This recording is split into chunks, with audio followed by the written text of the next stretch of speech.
Private job नसते ना तर सगळे भिकेला लागले असते. अबे सरकारी नोकरी एकदा भेटली का जिंदगीभर पाहायचं काम नाही ना बे.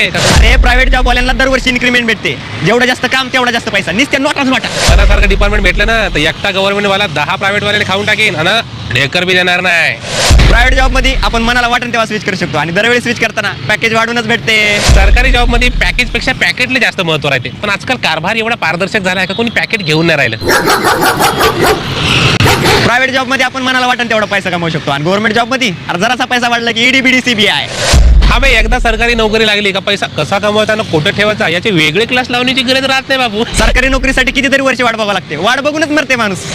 अबे वाट काय पाहा लागते बे. या वर्षी एमपीएससी कंबाईनची ऍड मोठी निघणार आहे आणि कंबाईनच्या तयारीसाठी मी बी पब्लिकेशनचं एमपीएससी कंबाईन हे पुस्तक घेऊन आलो. याच्यामध्ये कंबाईनच्या 2011 पासून 2023 पर्यंतच्या सगळ्या प्रश्नपत्रिका विश्लेषणासहित देण्यात आलेल्या आहे. अरे भावांनो, पण तुम्ही दोघेही बेरोजगार आहात.